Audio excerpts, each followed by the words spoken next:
This is your before and after story, where your first steps towards a new life-changing career begin. Southeastern College can take you there. We offer in-demand hybrid and online programs with hands-on training, led by in-field career professionals, and career services to put you on the path to a rewarding and fulfilling future. This is where your transformation begins. Southeastern College, your future is bright. Visit sec.edu to get started.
I like that new theme song. Dude, we're just sitting here bobbing our heads the whole time. We should make bobbleheads. We should make bobbleheads. Baseball season, right, is among us. You're wearing your Red Sox shirt. Yeah. Congratulations. It starts. Yeah, I wish I would have known. I would have worn my Oakland Athletics. Well, some of us are real fans. What can I say? What? Really? Listen, I'm finally warm. Yeah. From last week. Yeah. Did you make it out of the blizzard okay?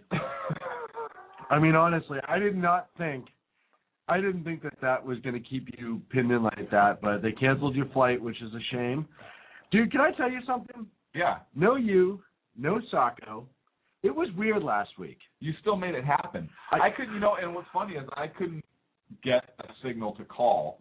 Well, you were in the middle of nowhere, so. Yeah, well, I was trying not to freeze in my cockpit. We've said too much. Anyhow. Yeah, dude, it was the weirdest motion because I was like, all right, we kind of had a plan. We had talked on the phone earlier when you first called and said you couldn't make it, and we knew Sacco was going to be off. So I kind of formulated a plan. I'm like, all right, we'll kind of do a clip show. Kind of a best of. Where we came from, just kind of, little clips, some funny clips and all that stuff. I did the question of the night last week. And then something amazing happened. We had a pretty good show. People were chatting it up in the chat room, and we're going back and forth. At the end of it, we had a guy call, and I lost it. I just absolutely lost it.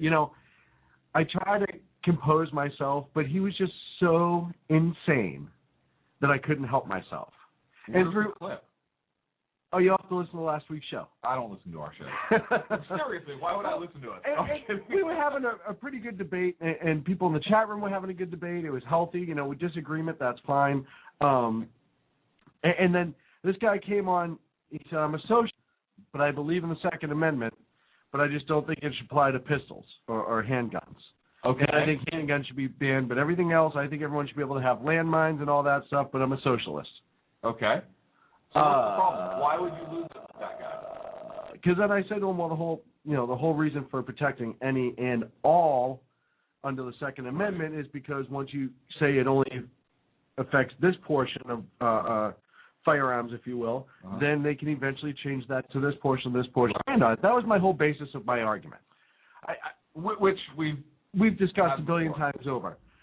But it was to the point where no matter what I said, you could hear him breathing fast. And I don't mean fast. I mean like rabbit being chased by a wolf fast. Like, right. And then he started, his name was Evan. And then he started screaming that he was a farmer at one point. I thought. Was Evan, you said he was a socialist, correct? Yes. Was he a national socialist? I didn't get into it. And I'll tell you why. Because at first I thought it was a prank call. Okay. But it got to the point that Rooster had to call back in. He'd called earlier in the show, and Rooster had to call back in.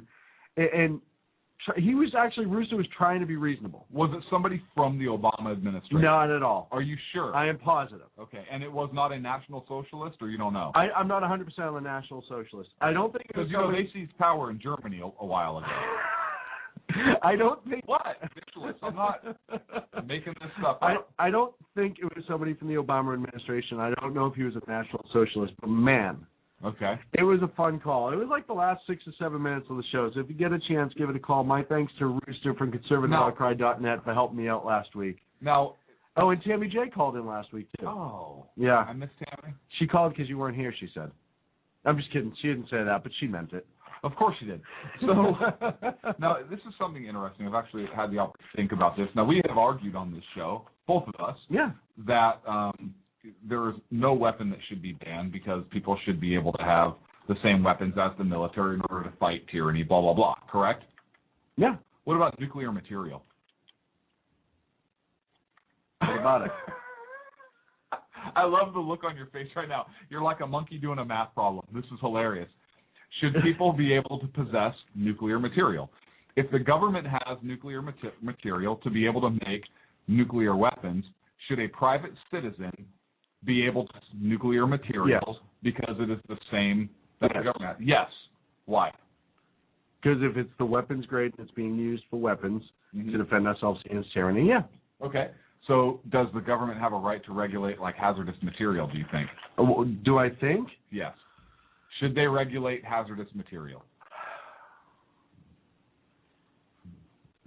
Wow, that's a good question. And so then how do you classify nuclear? Is it classified as hazardous material or is it classified as a weapon under the Second Amendment? I would have to say you could argue that the weapons grade is specifically towards weapons. Okay. Right? I mean, I'm asking. I'm looking. This is one of those things where you like dropping stuff on me sometimes, so I decided to just get your thoughts on this. I like I said, should explosives be regulated? So you have somebody who's in a neighborhood living a couple doors down from a school. They're making explosives. Should that be regulated because, hey, the military has it? Or should it be where they can just purchase the weapons after the explosives are made so they can purchase a hand grenade or whatever it is? Yeah. But maybe not be able to mess with it themselves. So that should be regulated. No, you should be able to buy them. Joe Montana here. In my football days, I knew the importance of a strong defense. Now I'm sharing how you can help defend your health against pneumococcal pneumonia and invasive pneumococcal disease. Are you 50 or older like me? The CDC now recommends vaccination against pneumococcal disease. Even if you're healthy, your age puts you at increased risk and over 6 times greater risk of hospitalization with pneumococcal pneumonia than adults under 50. Schedule your appointment today at vaxassist.com. Sponsored by Pfizer. Now Taxes is 100% free when you file in the TurboTax app if you didn't file with us last year. Oh, yeah? Yeah, just do your own taxes in the app by 2/18. What if I have lots of forms? All good, all 100% free. What if I had 3 jobs? Still 100% free. What if I once saw Bigfoot? That has nothing to do with taxes, so still 100% free. Now that's what I'm talking about. Now this is Taxes. See if you qualify in the TurboTax app. Excludes TurboTax Live, must start and file in app by 2/18. Be able to purchase them, but not. It should be regulated in the sense of you cannot build an explosive device on your own, correct? Right, the manufacturing process. Okay. Because here's the way I look at it. The manufacturing process is actually the more dangerous part of the process. Okay. So I don't know. I've never made explosives, but you sound like you may have some experience in this. Do Mentos in a Coke bottle count? So would that be the same for nuclear material then? Would you be okay with a private? You can buy the weapons grade, but you can't develop the weapons grade. So you can't develop the weapon, but you would be okay with a private person purchasing and owning a nuclear weapon? Does the federal government have them? Yes. Then yes. Okay. I'm curious. Anybody else out there that wants to call in and give their 2 cents worth? I'm kind of curious. 347-205-9399. Let's see where folks are going to go with this one. Hey, interesting topic of discussion, correct? It's a very interesting because topic. there is a reasonable argument that can be made either way. Hey, if you believe that people should have the same weapons as the military, you can make an argument that, yes, they should be able to have a nuclear weapon, just like a nuclear aircraft carrier or whatever the case is. But I think there's a very sane argument to be made also for the negative side of that. I can't disagree with you. It's an intelligent argument to have. Speaking of intelligent argument, what about our friend Uncle Joe? So Slackjaw Joe, 2 weeks ago he was on some web chat show talking about home defense, and he said, I'm better off with my shotgun, double-barreled shotgun right? versus an AR-15, and women are better off with the shotgun. It's better suited for a lady. And then he's talking about, he tells his wife that if somebody comes on property out where they live in the middle of nowhere, the best thing she can go out and do is fire 2 shots in the air, which I took immediate issue with.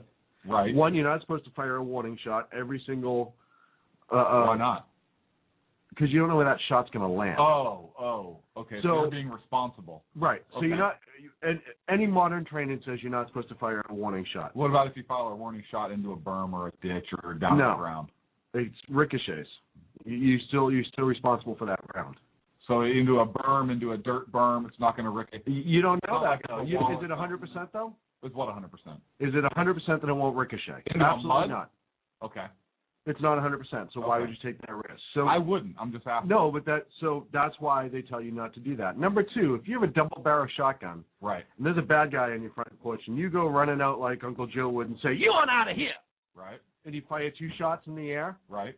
That guy's going to know that you no longer have any more ammunition. Well, not only that, but you discharge 2 rounds of double-aught buck in the air, and that's 18 rounds discharged, because 1 round of double-aught buck has 9 pellets in it. Was it William Tell who said I shoot my arrow in the air? Is that whole where it lands, I know not where? It's that whole kind of... I have no idea why you're... I don't know either, but either way. Listen, you're confusing me right now. So that was... So his whole thing is, hey, discharge 18 rounds, right? 18 different projectiles. Yep. 2 rounds of double-aught buck. Just discharge them in the air, and now you're accountable for 18 individual rounds that could go wherever. Anywhere. Who knows? Right, anywhere. And it's a far less accurate... What if it hits the cop that's tracking the guy that's sitting on your front porch? He's been following him, trying to catch him. You never know. Or because somebody else called on skullduggery around. Now, I'm not talking ill against shotguns. No. Shotguns, if you're trained and used appropriately, are very effective, especially for home defense, actually. They can be used quite well. So Slackjaw Joe decided he hasn't done enough to help the firearm owners in America. Okay. And he essentially... Gives an interview to Field and Stream. And let's see, where's the exact quote, because it's worth it. Well, my shotgun will do for your AR-15 because you want to keep someone away from your house. Just fire the shotgun through the door. Yeah! Fire 2 through the door, huh, Joe? That is outstanding. I wonder if he would ever go hunting with Cheney. Oh, yeah. That would be an interesting hunt. Cheney'd be shooting him in the face, and he'd be shooting somebody in he'd be shooting the driver through the door of the limousine on the way there. My God. Joe, you're the vice president. You took a ton of heat for your whole fire 2 in the air. A ton of it. When you went to interview with Field and Stream, somebody had to go on you and went, all right, Joe, listen, I know we've gone through this with a bunch of other topics that you've discussed. Let's bring it down to shotguns. What you can and cannot say. Here's a list. Go. Whatever you did when you studied for the debate, whatever U-Haul truck they hid you in for 2 weeks and just drilled information into your head, they might need to do that more for shotguns because he apparently is not very good. Imagine if it's the pizza guy, just for a second, and you go to Joe's house. What you don't know is Joe obviously has no idea how to answer the door. Instead of looking through the peephole, you ring the doorbell with your pizza in hand, 2 rounds, boom, mozzarella cheese everywhere. Well, yeah. Well, here's something that I found interesting, though. That doesn't just seem a little ludicrous? Of course it does. The whole thing seems ludicrous. And honestly, the whole thing goes to show his ignorance in the matter because I'm glad you specified in this matter. Well, because this is what we're talking about right now. It shows his ignorance in the matter as far as ease of handling a shotgun and accuracy and being responsible for rounds that you send downrange versus an AR-15, which is far more accurate, far more easy to use. You're sending one round downrange every time you're depressing the trigger, as opposed to if you're loaded with double-aught buck, 9 per shell. Yeah, per shell. So this just goes to show you that, hey, the liberals are not the more responsible people when it comes to guns, because he's basically saying, put a round through the door before you can see your target, before you can identify what it is you're shooting at. You don't know where your rounds are going. What if some wingnut liberal Democrat goes out and gets a double-barreled shotgun, has kids sleeping in the next room, and hears somebody outside, and now they send a couple rounds through the wall, and God forbid, because this stuff buckshot will go through a wall, some innocent person gets hurt or killed. The irresponsibility in the statement just kills me. And another thing he said actually had me kind of troubled. And in this Field and Stream interview, he said that anyone who needs a 30-round magazine, essentially, this is a direct quote, but anybody who needs a 30-round magazine is a danger to themselves. Now, here's why I found that interesting, because right now they're talking about mental health, right, being one of the exclusions from gun ownership. So if they're using this term, danger to themselves, which is anytime you talk about any kind of like criminal, insane, or any kind of dangerous mental health issue, danger to themselves or others is a pretty common term and a pretty common reason for a mental health hold or evaluation. So if the left, or if Joe is throwing this out, and this is kind of a buzzword that the left is going to start using, and we touched on this in previous shows, who determines who's a danger to themselves or others? And if they're now saying, and by them I mean Biden, and I guarantee he's just the one that's thought of this, that anybody who feels they need a 30-round magazine is a danger to themselves, is that going to start some kind of traction, some kind of trend in the mental health profession that's automatically going to be some kind of reason? Well, if you think you need 30 rounds, you must be insane. You must be a danger to yourself, and now maybe firearms ownership is in danger. Hey, call me a conspiracy theorist, but well, and he went on too, and this is my serious. It's a question, though. I'm not saying that's going to happen, but it's a question. Absolutely. The choice of wording was very interesting. Everything should be questioned at this point, and just like it would be if there was a Republican in the White House or a conservative in the White House. But he went on to say, it wouldn't have as many questions, I don't think. If you can't get not certainly Second Amendment, we would still have questions. If you can't get a bear or a deer. Thank you. I didn't know what a deer and was. 4 or 5 shots, you get a problem. So now he's just, I don't know the context of the question if it was about hunting itself, but now he's trying to push it that way of saying, hey, you know what? The Second Amendment's just for kind of hunting and sporting. You know what I mean? That's their position. But their position is for be like limited self-defense and hunting and sporting. Their position is not for an armed populace, which ends up forming the militia under the United States Code, and for defense against a tyrannical government or against any kind of other foreign incursion or anything like that. That's not their mindset. No, I understand that now. Thank you. So that's going with it. No, I understand. It's just it kills me that he'll put it out there in text and nobody, I don't know, people just don't react like I expect them to. I know those of us who, say, attended the Day of Resistance rally, right, were completely upset and offended by it because it's just like, hey, pal, you're just making this up as you go, and you're doing anything you can to push your agenda, and you're not even thinking about the Second Amendment, where other people are just like, does exactly what they always do when Joe says something stupid. Oh, it's just Joe. He's fine. He's not going to hurt anyone. Who's Joe going to hurt? It's just Joe. Shotguns through a door and not seeing what he's shooting at. Joe's not going to hurt anybody. So, Vice President of the United States, ladies and gentlemen, the Vice President. He's number 2, heartbeat away. Heartbeat away. Hey, don't you remember when he had from the campaign, he was saying, "Hey, remember me in 2016."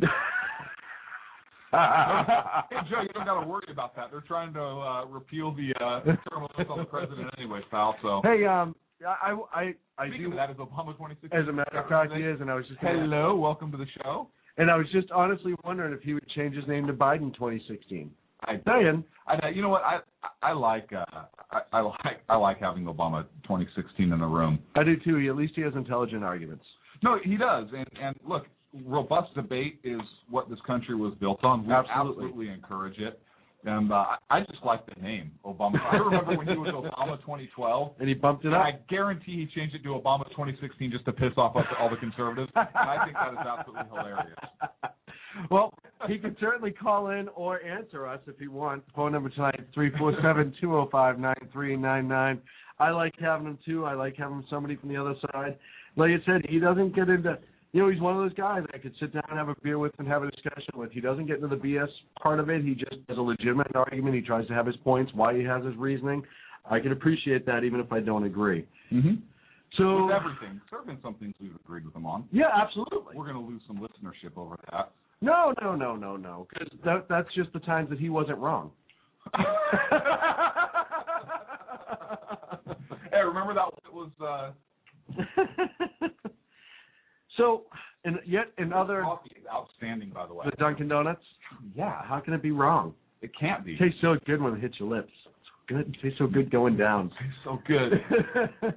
So in Arkansas, another newspaper put out a list of people with CCW, CCLs, concealed weapons permits. Yeah. So that didn't, we still letting the people from liberal newspapers who have possessed weapons and, print the list so if you want to break into a house, we can go and get guns. Now, happened yet again. Interesting question. If one of those gun owners' houses was broken into... we asked this with the New York one. Yeah. Can she be charged? You would have to prove that her intent, I think, was trying to assist people. How about civilly liable? I would say civilly liable, absolutely. Perhaps. Absolutely. Because everyone would say Freedom of Information Act, blah, blah, blah, blah, blah, this, that, and the other thing. Freedom of Information Act, the person who does the crime would have to make the overt effort to get the information. Mm-hmm. By her getting it in irresponsible manner, just distributing it to everybody. Because what is the purpose? She's now almost created the opportunity. Right.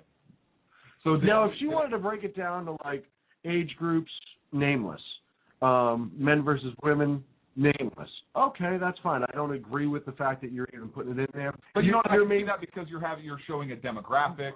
Right, absolutely. Something. You're maintaining an argument. That's fine. You're also not being irresponsible and putting people in harm's way. Right. But and I understand when I was talking to my friend about that.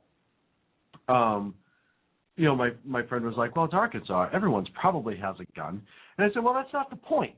The point is, you go out and start listing people that it's such a hot button debate. Why don't we start going out and say California, listing all the people that have the permit to grow medical marijuana and their addresses? Yeah. Can you imagine what would happen? Oh my God, you're against people getting healthy. These people's houses got broken into and all the pots got taken away, or blah blah blah blah blah. It's the same thing. So be responsible, especially if you're in the media. Listen. If you're a private person, you want to go seek that information through the Freedom of Information Act. Okay, I have a problem with that information out there. I do too. I have a problem with guns even being registered. I do too. As far but as I'm talking about maintaining any kind the of way the system background checks, I'm okay with. Right, mental health. We've discussed that before. Right, mental health, requiring guns if children are home to be locked up. I'm okay with that. Reasonable. But maintaining a list of registrations and gun owners and so forth, I'm absolutely against it. Why aren't we maintaining a list of everybody who exercises their First Amendment right? I understand, and I agree with you. But my point is, if you are the system that's in place now as we speak, I'm not discussing changing the system. Mm-hmm. As it sits right now, if somebody went in and said, hey, you know what, I want to know who, and they have to submit their information.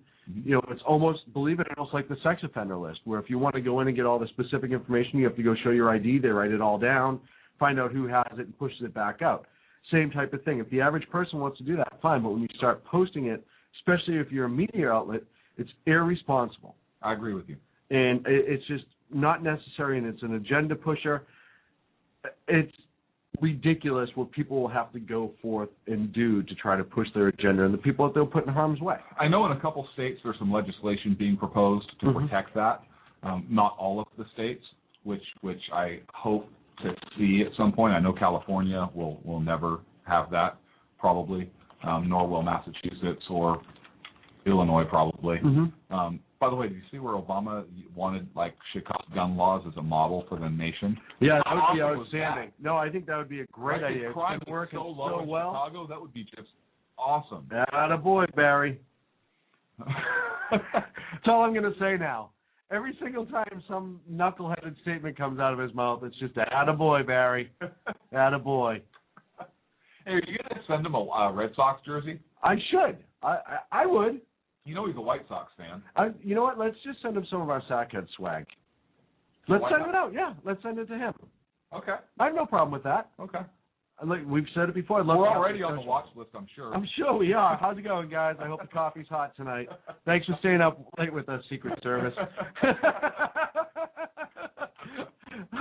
How many listeners do you have? We talk so much crap about them. That's true. How many listeners do you have? Well, about 30 to 40 government agents. Why? All good guys, though.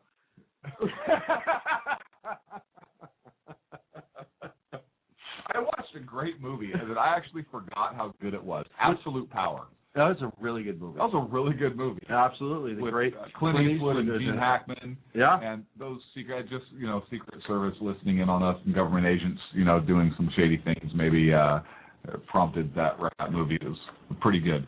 Most of them were good guys and good gals. Yeah, no, I'm not. Service. We just like giving them a hard time. But if you're spying on American citizens, you can go, what? What? Oh, I don't have time. Look, I know we have a lot to get to later on in the show. I have so much to get to. I want to get into the whole Woodward thing at some point. We want to get into the budget and the sequester. You have to get into the sequester. And we also have to get into your little man on the street thing. Yeah, I did a resistance rally. I had some interviews and took a ton of pictures. If I could.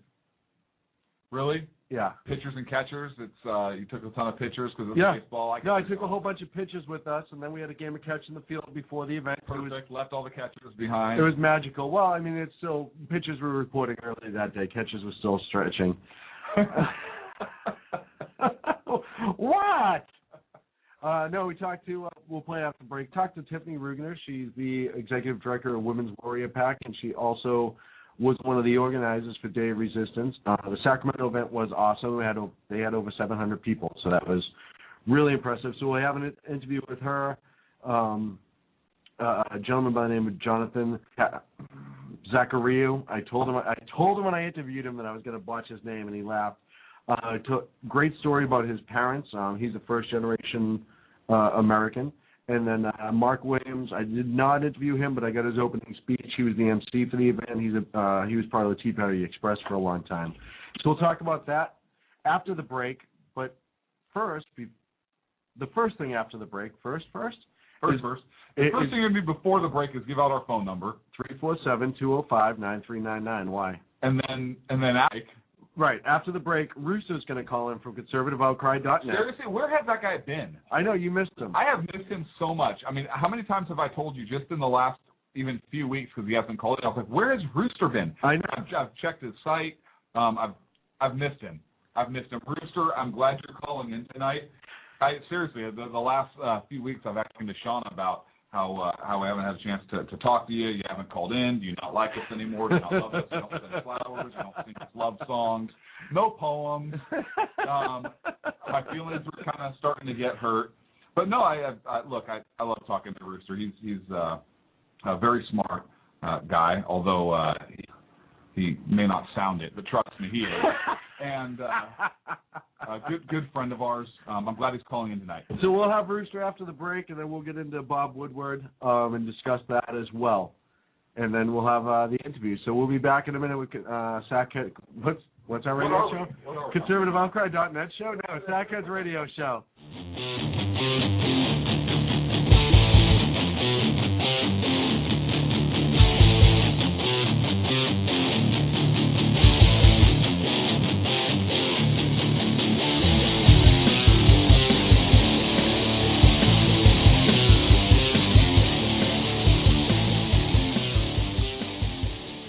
How you doing? John Grant here. When I'm not slaving over a hot microphone on the 405radio.com Saturdays at 10 a.m. Eastern, I check out Sean and Clint here at Sackheads Radio. We all appreciate the best political bloggers, writers, and commentators. We either get them on our shows or we make fun of them, as it should be. So check us out live Saturdays at 10 a.m. Eastern or forever on the podcasts on the 405radio.com. Hey folks, this is Sackhead Clint. I want to take this opportunity to thank the men and women of our armed forces, as well as our first responders, law enforcement, firefighters, and emergency medical personnel. Thank you for all you do. Thank you for making this country and our communities a better and safer place. God bless. Hi, this is Sarah Marie Brenner. You know, we often talk on the Brenner Brief about the fact that there really needs to be an organization to help people at the local level who are interested in running for things like school boards, city council, and other local offices. Well, I think I finally have the solution for you, at least for you women out there. It's called Politigal Network, Politigal Network.com. Their website's going to be launching mid-August, but they're already on Twitter at PoliticalUSA. I encourage you to follow them and become a member. Their goal is to be the #1 resource for conservative women. So if you love freedom, liberty, the United States of America, and politics, check out PoliticalNetwork.com or Twitter at PoliticalUSA. Hey guys, it's Sean from Sackheads Radio. I know I've said it before. Check out our friends at conservativeoutcry.net, but I really mean it. If you want interesting and exciting political commentary and analysis, that's the place to get it. Different, always spot on, always truthful, never pulling a punch. conservativeoutcry.net. Tell Rooster to get Bulldog back on and that Sackheads Radio sent you. And also, coming soon, the Sackheads Radio Forum on conservativeoutcry.net. Hey guys, it's Sean from Sackheads Radio. I want to talk to you a minute about our friends over at HomefrontHugs.com. They're an amazing organization of volunteers who take their time, effort, and money to take care of our troops overseas as they serve our great nation. HomefrontHugs.com. You can donate, write letters to troops, adopt a troop, you name it, you can do it. Help those wonderful folks who protect our freedoms. Go to HomefrontHugs.com. Tell them Sackheads Radio sent you. Hey, this is Sackhead Clint. I want to take this opportunity to thank our men and women in uniform of the armed forces. Hey, this is Sackhead Clint. I want to take this opportunity to thank our men and women.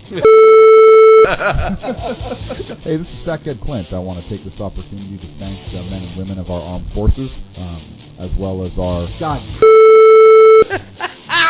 You going to mention me this time? Thank you, Sean. Good? You said mention you, right? Oh. You totally need to keep that as an outtake. Now back to Clint and Sean on Sackheads Radio, radiating elegancy and quality. And welcome back to the show. 347-205-9399 is the phone number. We did have a quite... If you're interested in the chat room, or give us a call, and how is the sequester going to affect the average American, if it'll affect the average American? We already were sequestered this year. Sequestration. Just the word castration just comes to mind whenever I hear that word.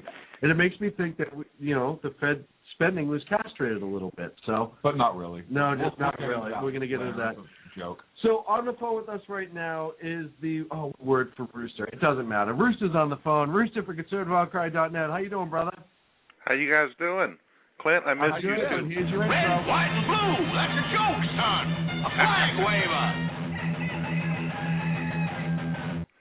I love that. That took me minutes of my time to make just for you, Rooster. I appreciate it. Clint, I missed you too. How you been? I've been good, but Sean knew where I was. I'm surprised he didn't tell you. Yeah. Sean doesn't tell me anything. We meet once a week. Our pre-production meeting is about 5 minutes. 3 of that we're drinking, and then we just kind of go on the air. It's hockey season, guys, and my boy plays hockey. And we wish him well. Hey, yeah, Rooster, you tweeted out earlier. You tweeted out, as you said, a teaser, which I did pick up on. I did. You said you found something in the federal budget that was going to Clint crazy, and now you have to tell us what it is. I'm going to tell you. And by the way, Andrea of the Andrea K Show says she'll DM. She says she'll DM you. Oh, okay, perfect. She too is worried about today's youth. By the way, you were a guest on the Andrea K. Show this week, were you not? I was, and I was very nervous. And I'm not nervous on your show because I can't cuss. You're not supposed to cuss on our show either, but between you and Clint, it's like hanging out with two drunken sailors. Fucking right. Very, very good. Ruined it. All right, now I promise I'm not going to rant, guys, but you got to give me just one before I go into what's going to drive Clint crazy. Now, people always ask me where I come up with some of the crazy stuff I write, and my answer is always, it just comes to me. Now, for instance, tonight I watched Rambo. Old movie. Everybody's seen it. You see where I'm going with this? Yeah, but go on. I bet you no, you don't. Because it wasn't the movie that got me. I don't want to go out and shoot up a shopping mall now. It was the numerous commercials for the new erotic love toy marketed by Trojan. And hence, a blog post is born. Now, I'm probably going to reference it. Now, hang on a second. I'm curious why you would be interested in an erotic toy by Trojan for your own personal use. No, I'm not. It was the fact that... Judge, don't judge. It's okay. You don't need to justify anything to me. What do you expect? I'm sitting on one now, as we speak. Good, clean family radio here. Good conservative talk radio on the Sackheads Radio Show. Okay. All right. As I promised, I told you guys I spent the day going through the federal budget, and I focused on 2012 spending. Now, Clint, I know what you're going to say. Let's forget about that for a second. There was no 2012 budget. But the problem we have is clear as day. We spend more money than we take in. Yes. Now, I know you were expecting more based on the message I sent you earlier, and I promise I'm going to live up to that in just a second. But I say this because it really is as simple as it sounds. And it hits you right in the face when you look at the second largest single line item in the federal budget. And what do you think that is? Take a guess. Welfare? No. I would say Medicare. Interest on the public debt. Roughly $450 billion in 2012. And that's when rates are low. Imagine what it's going to be when rates go up, and you know they're going to go up if we keep printing money the way we are. Even if we slow down growth, and I know you're going to speak to that later on when you talk about the sequester. $450 billion, and that's not even the shadow fund. That's just the money that we owe to China and Germany and Japan and everybody else that buys our bonds. It's not when Social Security invests in the United States. This is money we actually owe to other people. So our second biggest spending... Single line item. Now, if you total up all of the Medicare line items, it's going to be bigger. But we're talking $450 billion of a roughly $3.2 trillion budget. And then that's gone up. In 2011, it was around 226 billion, I believe, just the net interest, right? Yeah. And so, we keep and borrowing and borrowing and borrowing and borrowing.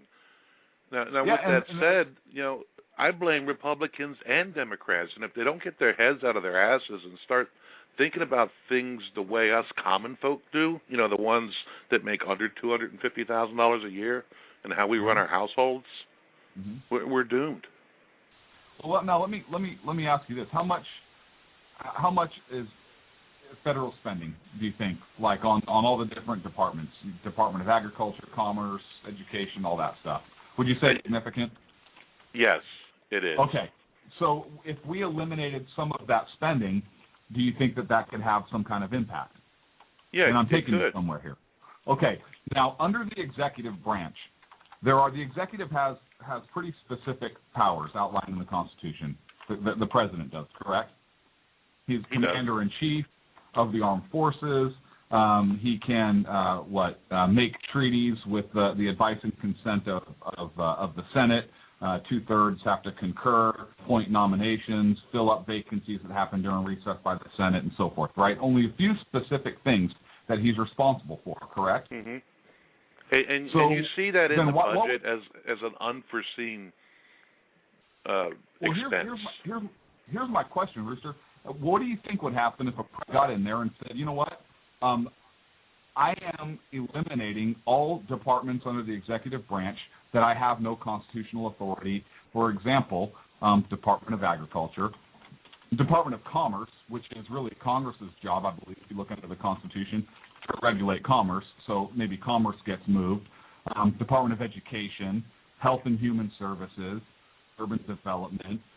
So what happens if an executive just went in there and said, hey, you know what, Congress, you can keep funding these, but I'm eliminating them because I have no constitutional authority to establish and maintain these administrative, basically, branches of government that fall under the executive. Do you think that would have an impact?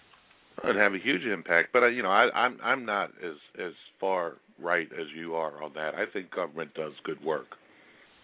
I mean, I think there's a lot of good government employees out there.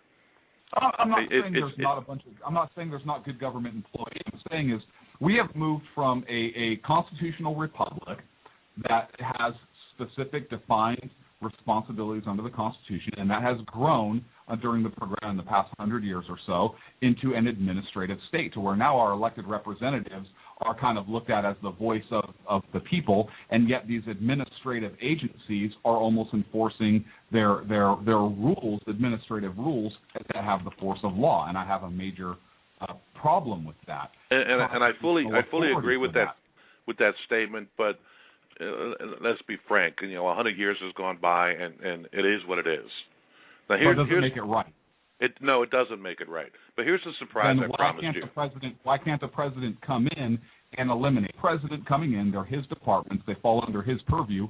Why cannot a president come in and say, you know what, I have no constitutional authority to maintain these. There is no constitutional authority to have these agencies under the executive. They're not under my responsibility. They are unconstitutional, and cut them. Honestly, any president who tried to do that would probably be impeached. Well, for what?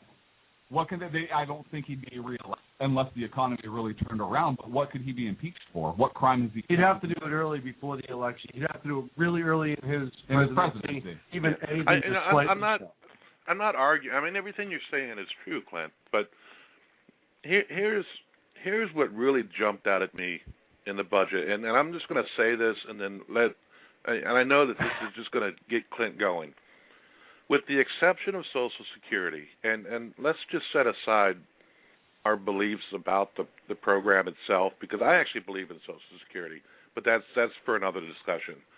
With the exception of Social Security, every other agency within the government in 2012 was reported as on budget for the year, and that includes discretionary spending. Now, the statement itself is kind of hard to believe, and let's just simply take the data at face value and forget the fact that we really didn't even have a budget in 2012. But the Senate hasn't put a budget together in a long time. Yeah, but the mindset within the government is if you don't spend it, you won't get it next year. Which is a problem. That is a huge problem. That is a huge, huge problem. I touched on this a bit when I was on Andrea's show with my reference to Christmas in September. And basically what that is when any money left in the coffers is expended. But that's really just administrative costs. So if you're like a Xerox guy and you are lucky enough to have a government contract, that's your Christmas, because you're going to get a new copier. They're going to spend all their money. But it's much deeper than that, because that statement itself goes beyond administrative funds. So maybe that's where the discussion about the budget needs to start. Yeah, well, it has to be one of those. No, I'm sorry, go on. Rooster. No, I'm just saying it's going to be one of those things where, and I've heard so many state, local, and federal employees say this at one time or another. You don't spend it, you don't get it next year. And if you give some back, they give you less next year.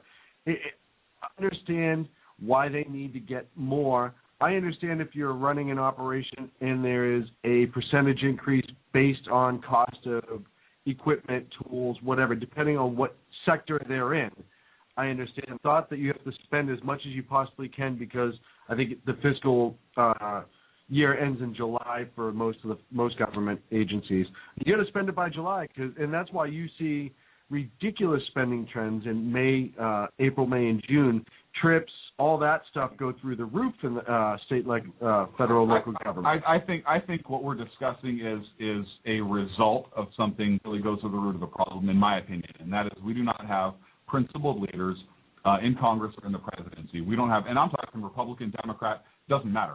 We don't have people representing us, representing the people that have the testicular fortitude to stick with the law, to stick with the Constitution, and to do what is right. They want to continue on with this administrative state that we have, and grow government and think that government is the be all end all. And it doesn't matter Republican, Democrat. Look, we've had a large government since Woodrow Wilson, and Reagan and Calvin Coolidge, I think, are the two presidents that have really tried to attack some of that stuff and did a fairly good job. But you look at where we are now, and even the branches of the executive that I named off, just a few, and each of those have so many different sub-departments and subgroups and everything that have these budgets that we're putting these expenditures out.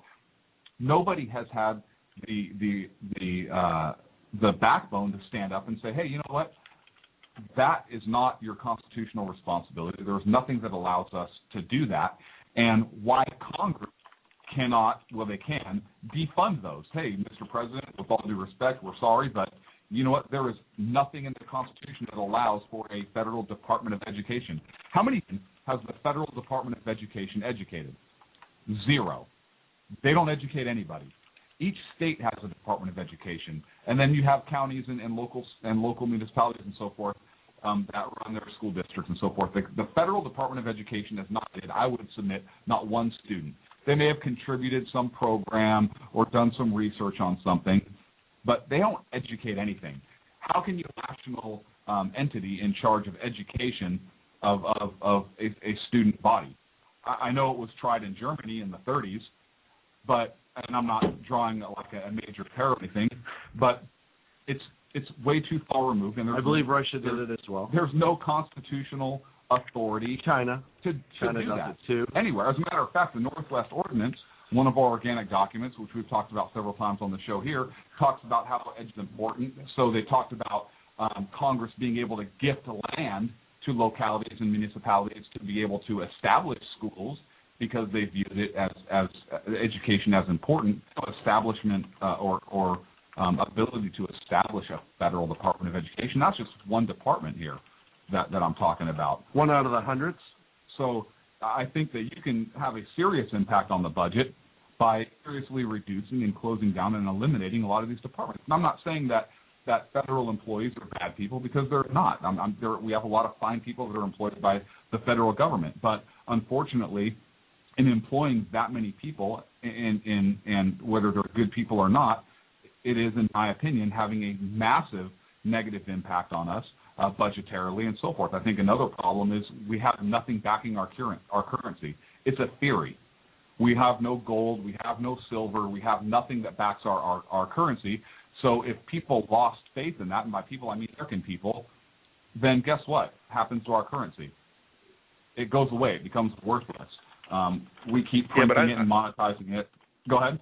I'm speaking more of a mindset. So if I'm an agency head and I'm given $50 million, and let's say I don't need the $50 million, and I give back $2. Right. But they won't do that. And what got me on this was I saw an article where Rand Paul gave back $600,000 or something like that. Mm-hmm. And I'm saying, well, why doesn't everybody do that? Well, but that's not how they think. Now, within all these departments, you've got stupid shit, and I realize that. But if I can buy grass seed for $4 a bag instead of the $5 a bag I budgeted, I'm going to give the money back. I'm not going to spend it on more grass seed. Well, but the problem, you've got stupid things out there like, and I referenced this in one of my posts. $5 million for abstinence programs, and at the same time, we're giving away free birth control. I mean, that makes absolutely no sense. No, and I understand that. But what needs to happen is, on top of principal leaders and fiscal responsibility on the executive and legislative branch, you also get these directors of these agencies down a step, and these managers and all that stuff, and actually maybe find a way to reward their agency for giving back money like that. If you give back $2 million, and that's where I'm going with that, and I'm going to write about it. I'm going to let you guys talk about it some more, but it's right there. I mean, on budget. Look, how can you be on budget? Nobody is on budget. I'm not on budget. I disagree that we need to reward anybody for doing the right thing. I mean, that's like giving a trophy. No, I understand. You know, I agree with you. If they do the right thing and get their budget out, how's about you get to keep your job? No, well, that's how's about if you go over on your spend, you lose your job? How's about we're gonna make a detailed look and account of what it is you're spending your money on, and do it. Maybe you know what? Maybe we spend a little bit of money on the front end to do a massive audit.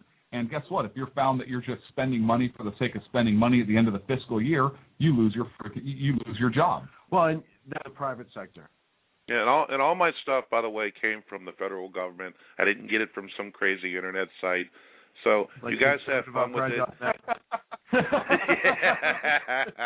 But think about what I just said when you go into your discussion about the sequester, because we're talking about $85 billion in growth. Nothing. We're not even talking about real money.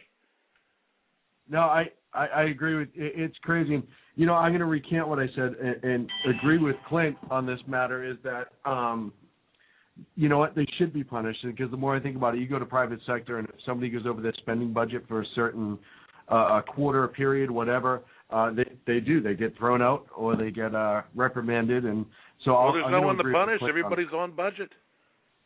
Well, and that's the thing. Maybe that's why you spend a little bit of money on the front end. You do some kind of massive audit, and you look at their expenditures. And hey, you know what? These agencies that are spending X number of dollars at the end of the fiscal year, which is outside of their spending pattern, guess what? You now get punished, even though you're on budget. You could have turned in whatever, $2 million, $4 million, $100,000, doesn't matter. But makes you wonder why the third quarter always goes up, doesn't it? Exactly, and that's my point. So why aren't we looking at that and now punishing those agencies, even if they're on budget, to where, hey, now you're just spending for the sake of spending. But that's what they're doing. You and I both know it. Have fun with it. I agree. I don't agree with you. I don't think all those. I think government does a good job at a lot of things. I think they're good employees. I think we need the Department of Agriculture. I don't necessarily think we need the Department of Education, but there may be good employees and they may do a good job at certain things, but it doesn't mean that they are constitutionally that they should be there. It doesn't mean that they are there legally. I mean, they may be legally because somebody decided to pass a law, but they don't fall under the purview of the executive branch in his constitutional duties. We've become an administrative state. So even though they may be doing a good job at certain things, or the employees may be good people, I view that as an emotional argument when there is no basis in law for that to even exist, and look what it's costing us. Agreed. So, hey, Rooster, I missed you, man. Thank you. I missed you, too. Surprise. I didn't even let loose with I didn't say shit or fuck or anything like that. Oh, yeah, you did out first. Yeah, you did. You broke the seal on that pretty quick. Hey, Rooster, I love it because it gives me a chance to sit here and doze off for a little while, so I appreciate that. Now, let me ask, was it worth the tease? Of course it was. It created good information. It is good information. Good talking point. It absolutely was. And I'm going to turn it into something very Rooster-esque. Well, as only you can do, my friend. Only you. Yeah, hey, Rooster. More posts coming. I'm back to work, so if you call it work, but there'll be more than just one a week. So. Well, and we can't wait at conservativeoutlets.cry.net. Ladies and gentlemen, our good friend Rooster. Thank you for joining us, Thanks, Rooster. All right, guys. Have a good night. You too. Take care. So before we go into the next break, hang on a second. Rooster's still listening, so I have to throw this out there. I like how when Rooster calls in, then he says he disagrees with me because he thinks like Department of Agriculture does a good job and there's good employees, and then I say, okay, but there's no legal basis for it, so it shouldn't exist. Then he says, I agree with you. Yeah, I love it. I disagree with you, but then I agree with you. I understand. Look at the people, and I understand what you're saying, and it's hard when I think for a lot of people, when you say, you know what, these agencies shouldn't even exist, I think in this budget, a lot of people picture the employees versus the agency. And again, that's an emotional argument. It totally is. Yes. And I think that's where a lot of people get caught up, and they're like, well, without the Department of Agriculture, farmers would get screwed. Well, you can send it to a state level. Yeah, and you know what? Maybe it can be maintained on a state level. Maybe if that employee wasn't working at the Department of Agriculture, maybe they would start a radio show. Or they would start I'll tell you, too, though, and even start going. It would benefit, especially Department of Ag, and I'm just thinking the farming community and how much regulation. Let's talk about education. No, I'm going to bring Department of Ag for a minute. Okay. How much farmers in this country go through, and it's federalized. Almost everything is more federal than any local. You throw it down onto a local level, and now you can get states to be competitive. Well, how many farmers make more money by being on subsidized programs from the federal government, our tax dollars, as opposed to actually working their crops to their full potential? Yeah. And we can do a show on that, but I've had some conversations with some farmers that they tell me outright they make more money on federal subsidies. You do on the actual crop itself. Absolutely. Well, and the federal... That's a problem, the feds folks. influence it because they push everyone towards corn. What was it, 3 or 4 years ago? And then corn went through the roof because they were trying to do the... we started using it as a fuel source. As a fuel source and ethanol. Why you use food as a fuel source, I don't know. But well, hey, you know what? I do it all the time. Give me a bean burrito, and I am a fuel source. Let me tell you something. Hey, before we go on a break real quick, what if I told you January was one of the biggest declines in 20 years for people's income in this country? I would believe you, and that leads us to a good lead into the Sequester talks after the break. That does lead us in a good Sequester talk after the break. So we'll be back in a Sackheads Radio. We'll get right into the Sequester. Hey guys, it's Sean from Sackheads Radio. I want to talk to you a minute about our friends over at HomefrontHugs.com. They're an amazing organization of volunteers who take their time, effort, and money to take care of our troops overseas as they serve our great nation. HomefrontHugs.com. You can donate, write letters to troops, adopt a troop, you name it, you can do it. Help those wonderful folks who protect our freedoms. Go to HomefrontHugs.com. Tell them Sackheads Radio sent you. How you doing? John Grant here. When I'm not slaving over a hot microphone on the 405radio.com Saturdays at 10 a.m. Eastern, I check out Sean and Clint here at Sackheads Radio. We all appreciate the best political bloggers, writers, and commentators. We either get them on our shows or we make fun of them, as it should be. So check us out live Saturdays at 10 a.m. Eastern or forever on the podcasts on the 405radio.com. Hey, this is Sackhead Clint. I want to take this opportunity to thank all the wingnut leaders throughout the world to give our men and women of the armed forces a job, as well as all the anarchists, terrorists, and Occupy folks that give our men and women in uniform on the home front, firefighters, law enforcement personnel, and first responders, job security here in the States as well. So thank all you wingnuts out there. This is Sackhead Clint saying have a good day. Hi, this is Sarah Marie Brenner. We often talk on the Brenner Brief about the fact that there really needs to be an organization to help people at the local level who are interested in running for things like school board, city council, and other local offices. Well, I think I finally have the solution for you, at least for you women out there. It's called Politigal Network, Politigal Network.com. Their website's going to be launching mid-August, but they're already on Twitter at PolitigalUSA. I encourage you to follow them and become a member. Their goal is to be the #1 resource for conservative women. So if you love freedom, liberty, the United States of America, and politics, check out PolitigalNetwork.com or Twitter at PolitigalUSA. Hey guys, do you like our news briefs? Better yet, do you like the amazing voice that does our news briefs? Do you need some audio work done? Check out PlatinumVocalCords.com. Our friend Vanessa has years of broadcast experience. She's an absolute professional. She'll work with you, get the sound exactly how you'd want it. So go to PlatinumVocalCords.com. Tell them Sackheads Radio sent you. Hey guys, it's Sean from Sackheads Radio. I know I've said it before.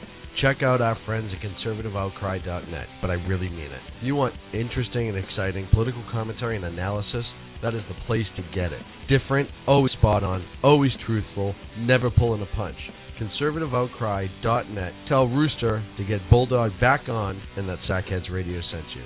And also, coming soon, the Sackheads Radio Forum on ConservativeOutcry.net.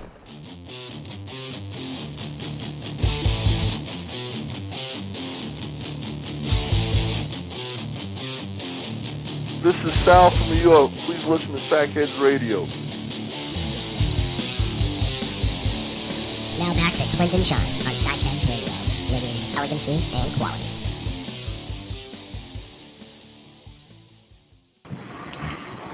All right, so you were saying.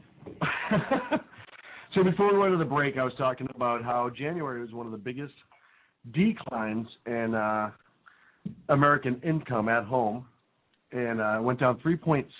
One dramatic drop since 1993, according to the Commerce Department. And we also had there was the federal payroll tax holiday also expired. That's which right. Was, an additional 2.2%. 2.2. So now it's down even more. So now what's interesting is the average income in America went down 3.4%. Yeah. Sorry. You have the federal tax holiday. And this is just January. It's just January. Well, in January, because you had the Americans saw a 2.2% pay cut for most Americans because of the payroll tax break that expired. So, or it was, 3.6% in January, according to the Commerce Department. Now, the federal budget is about $3.5 trillion. Okay. Yeah. These sequester cuts force. Well, one number says $85 billion over a one-year period, which is 2% of the budget. However, because the government operates on a fiscal year, this fiscal year we will see only $44 billion in cuts. And this is according to the CBO. And that is 1.3% of the budget. So you have the federal government of the United States and Democrats in Congress crying about how it's doomsday, we can't survive, everybody's going to die because of this 2.4 or 1.3% cut. Right. Americans have had to live with a 3.6% income drop in January. Most Americans received a 2.2% pay cut in January because of, again, those expiring payroll tax cuts, or payroll tax breaks. So they get the same cut as the American people, and we can make it work. Yet it's doomsday for the federal government. Yeah, well, unfortunately, when it comes time for us to give a little bit more into break and bend, it's fine. But when they have to do it, and let's look at what's affected here. It's discretionary spending, okay, for the most part. $42.7 billion in discretionary defense. Right. And this came out from the Wall Street Journal line. It's 26.4% discretionary non-defense, 26.4 billion, 11.1 billion net, and 5.2 billion other mandatory spending. So most of it is discretionary in nature, and about half of it is defense-related discretionary. So you mean to tell me that the world is going to end, the zombie apocalypse is going to happen, the earth is going to start caving in for 1.3% of the federal budget this fiscal year, which, by the way, I didn't even think we had a budget because the Senate won't get off their rear and act. But anyways, I digress.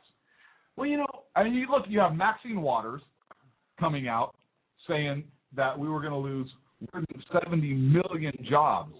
Which I have a problem with, and I'll tell you why. Because we only have about 140 million Americans working right now. So, according to the U.S. Labor and Statistics, right, and I think 2011. That was roughly, yeah. So I did some quick math on that, and I found out it puts us in negative 30. Okay. So apparently Canada is going to lose some jobs. Okay. That's my only. Maybe Europe, some places. China won't lose any jobs. No, but, they'll get some. I don't know where else that could be. Maybe Mexico. Maybe some of the cartels are going to go out of business. I don't know. Hello, vaccine. Just pay attention, which is funny because Nancy Pelosi made a statement like that a couple years ago, too. Pistol grip? Where she said something to the effect of how many Americans there were, and I think it was like, she said some ridiculous amount and it wasn't even close. But you would think when you're about to speak about something and you're trying to make a point, and especially if you're trying to use hard facts, you should at least have an idea what you're talking about. Well, you said it all right. By the way, you said it all right there. They can't use hard facts. Right. They're trying to scare the American public because if you throw a number out that's larger than the entire American workforce, how many people are going to actually do the research and say, hey, wait a second, Labor and Statistics actually said there were only 140 million workers nationwide. How many people are going to do that? They're not. Well, they should. That's the problem. They should. By the way, as of right now, we have 315.5 million Americans, and 140.5 or so are working. What are the rest doing? Well, some are kids. Some are children. Some are elderly that are retired. Okay. I'm sure there's some legitimately disabled people. Okay. I'm sure there are some people that can't find work. Well, there could also be people that don't have to work for one reason or another. Okay. So there's those 5 or 6 people. Rooster said in the chat room a lot of them are screwing in Zark.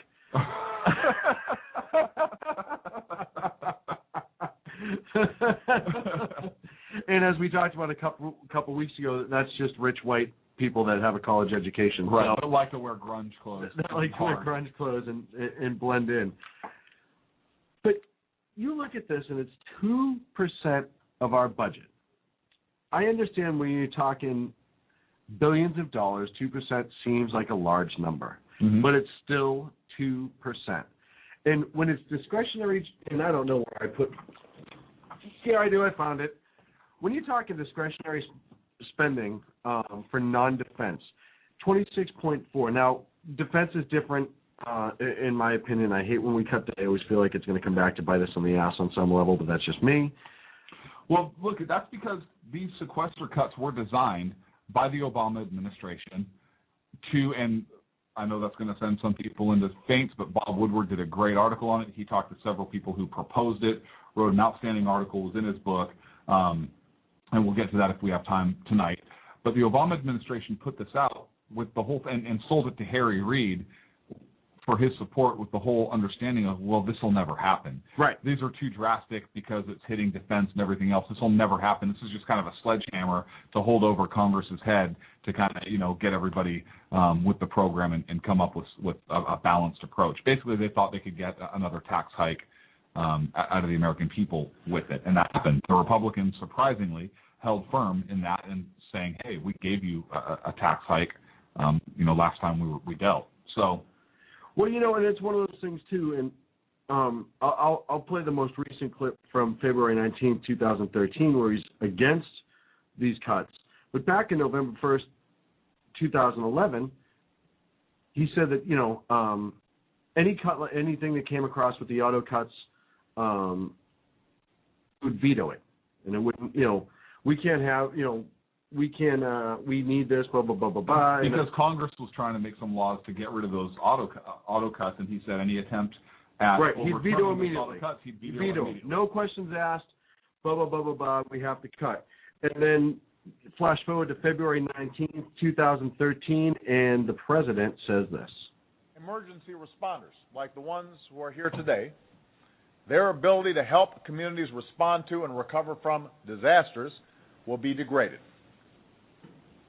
Border Patrol agents will see their hours reduced. FBI agents will be furloughed. Federal prosecutors will have to close cases and let criminals go. Air traffic controllers and airport security will see cutbacks, which means more delays at airports across the country. Thousands of teachers and educators will be laid off. Tens of thousands of parents will have to scramble to find child care for their kids. Hundreds of thousands of Americans will lose access to primary care and preventive care like flu vaccinations and cancer screenings. And already the threat of these cuts has forced the Navy to delay an aircraft carrier that was supposed to deploy to the Persian Gulf. And as our military leaders have made clear, changes like this, not well thought through, not phased in properly, changes like this affect our ability to respond to threats in unstable parts of the world. So these cuts are not smart, they are not fair, they will hurt our economy, they will add hundreds of thousands of Americans to the unemployment rolls. This is not an abstraction. People will lose their jobs. The unemployment rate might tick up again. Well, why don't we fire the person that pushed for that then? I think we should. Then why, Mr. President, did you push for that? Why, Mr. President, were you going to veto any bill that came across your desk in order to overturn those sequesters? Well, and you saw, he's listing everything, the FBI, military, healthcare. He's going right down the line of hot-button issues that he wants to scare people with. And there's been numerous reports saying that half of the things won't kick in so far down the line that they're going to probably fix it before then or whatever.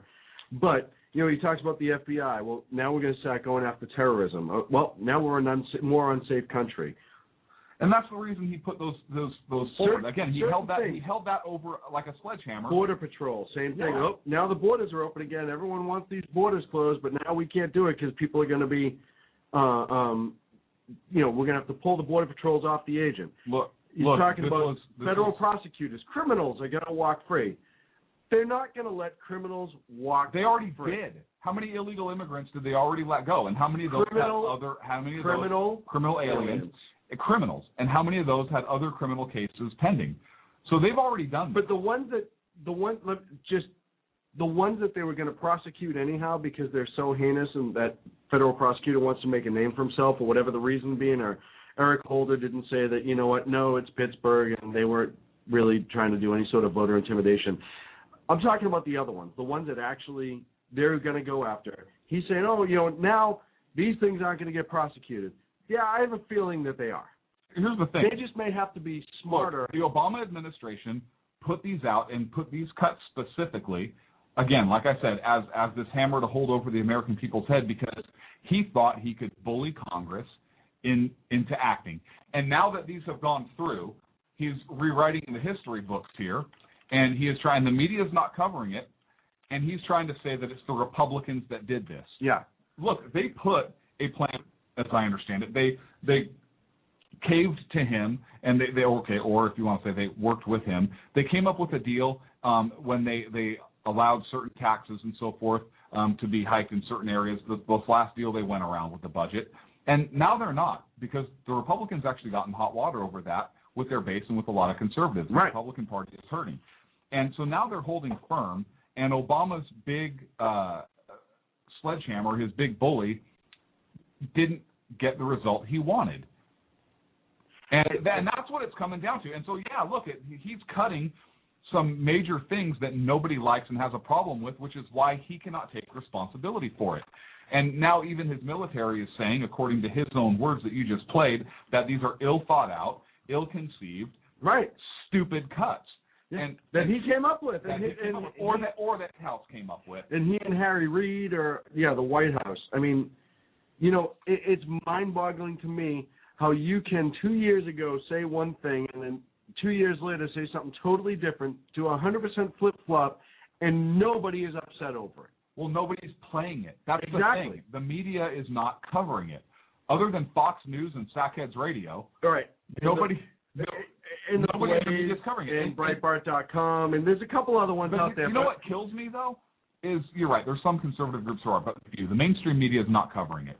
And what kills me is his job approval, according to the latest Real Clear Politics poll, is 50.9%. Yeah. With a 43.6% disapproval rating. Congress is at a 14.7% approval rating. Oh, they went up. With a 77% disapproval rating. However, 57.5% of the American public say we're heading in the wrong direction. We're on the wrong track. Right. So why is his job approval rating so high? Because they're blaming Congress. Yes, they are. And that's how you know that he's winning the BS sling. Well, here's the thing. Look, he blames Congress. He blames Republicans, so they have a low approval.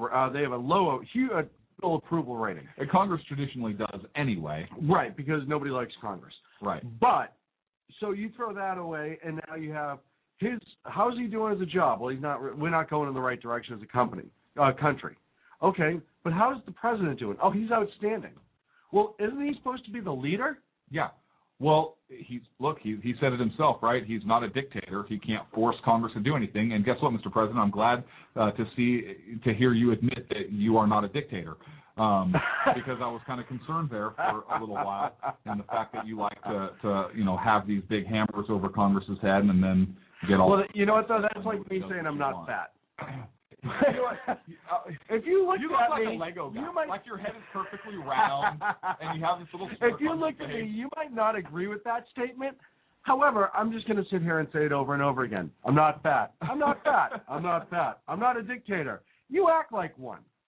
Yeah, but I'm not one. Okay. You're right. You're not.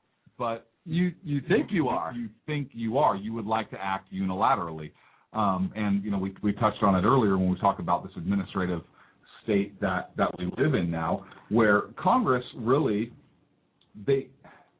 Congress can cut the budget. Congress controls the purse strings. That is a huge hammer, and Congress will not wield that. They could very easily say, you know what, Mr. President, we control the purse strings, so we're not going to fund your Obamacare. We're not going to fund your education. We're not going to fund your whatever the case is. We're not going to fund the IRS. How awesome would that be? But Congress has this huge hammer, and they won't use it. The House of Representatives will not use it on the president, and I think this president needs to be reminded, just as any president would have need to be reminded. George Bush, in some cases, could have used this reminder also. Absolutely. Hey, you know what? Absolutely. We control the purse strings. Just because you want to spend an exorbitant amount of money on X, Y, or Z, no, we're not going to give you those funds. We're going to defund, whatever it is. We think that your Health Care Act is unconstitutional. It was upheld in the Supreme Court. We disagree with it. We have checks and balances in this country, in our beautiful republic. We're not funding it. So there are things that Congress can do that they're not doing. And this president has been allowed to do things and kind of bully Congress and even the media at times, the American people, through some of this rhetoric that he's using and so forth. And nobody has really held him accountable, which I have a major problem with.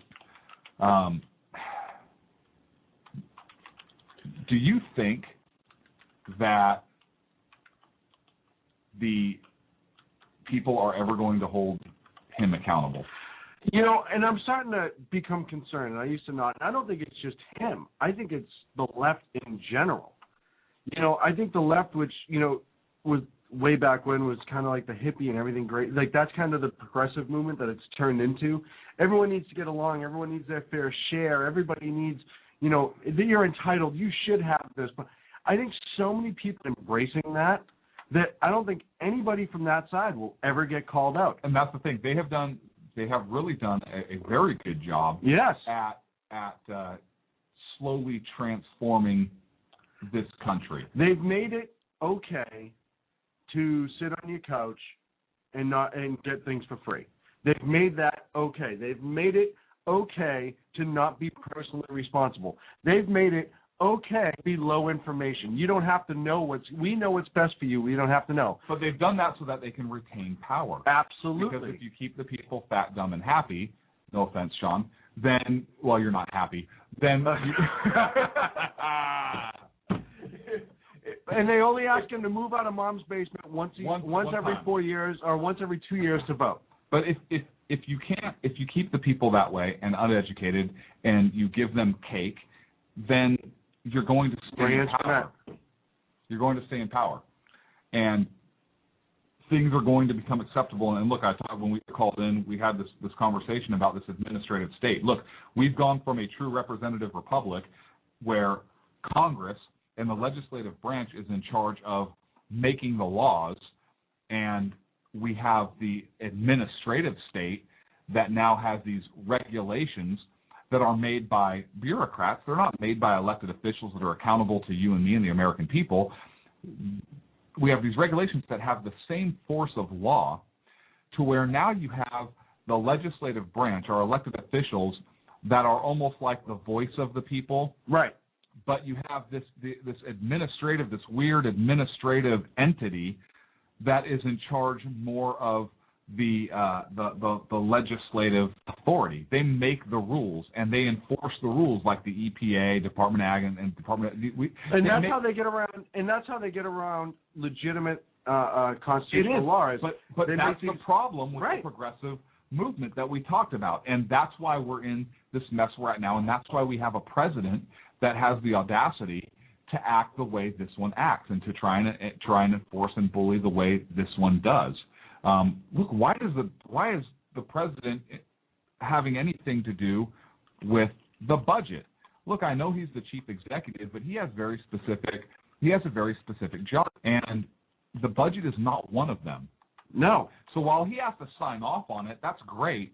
Why is he putting things through and twisting arms and doing these things in the legislative branch to try and get his will? And yeah, I know it's politics, and well, he knows what's best for the country. Well, whatever the argument's going to be, that's not his job, and nobody holds him accountable. Look, I don't care if it's people from his same party. They could have said, hey, Mr. President, hey, you know what? You come to us, you have these ideas, we have it, but we're not going to be bullied into doing your bidding because we're elected by the people. We are a separate branch. We are a check on your power. Well, and it's one of those things for the side that just does everything they can to get rid of bullies. Mm-hmm. And we can't have bullying. You're not allowed to bully. And if you say one wrong thing at school now, God forbid you say the wrong thing to somebody. Hey, I don't like your shirt. Oh, he bullied me because he doesn't like blue shirts or whatever. From the side that's pushed that major agenda forward, they are the best at being bullies. I mean, they're starting to do it to media on their own side because they dare speak against the dear leader. Did I say that out loud? What? No, he is. He is their leader, right? Right. Okay. And he's endeared to them. So correct. The dear leader, not the dear leader. That's totally different. That's a leader, a dear. It's mind-boggling to me. And I had a discussion about the psychology of this nation and the psychologists and shrinks that take these kids at a young age. They say, oh, there's something wrong with this one. There's this one. And, he needs to be hugged more. And he doesn't need to be pushed. He needs to be left alone. And it started in the late 50s, early 60s, and it progressed, and it kept progressing. And we have all these over-the-top liberal approaches to, and they say, oh, it's all about everybody wins at school and everybody wins at soccer. And all it's done is created this nation of pansies and ninnies that don't stand up for anything. I'll take it one step further. I'll even say that we not only does everybody win and everybody get a trophy, and so now nobody knows how to be competitive, not only on an individual level, but on a national or international level when we're talking about economics. But what about this gender stuff? You know what? It's you can't be manly. No, and you can't be feminine about that because. So now we're having gender identity issues and all this other and stuff. Else. And I joke about it, the whole metrosexual movement, where it's like I joke about it me being fat, and I joke about me being hairy and all that stuff. But, it's one of those things, they've done everything they can to disempower males in order to make women, in their opinion, seem stronger. Because in their opinion, women are weaker, and they need somebody to knock down the stronger party. But that is a view in and of itself. Absolutely is. Oh, we have to make you more feminine. We have to make you less manly. We have to take away your masculinity. You're not allowed to say certain code words because even though you're not trying to be offensive, it is offensive. It is offensive. Well, it's offensive to who? And, yeah, I agree with you. Look, you know what? You can't do it on your own, so we're going to help you through legislation. Get it? Yeah, absolutely. And I know I was talking, actually, at the event on Saturday, I was talking to a couple women, and Tiffany Rugner, who's the organizer, they're furious.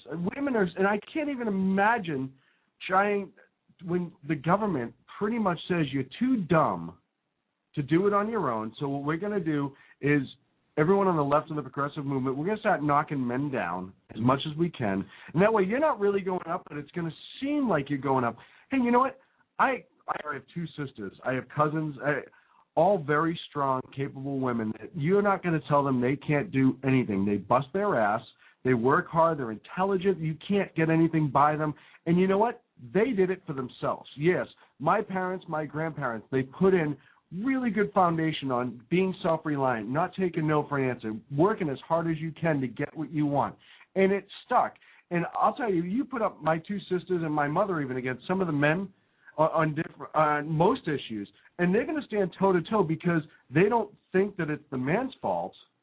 They just win. Look, you know?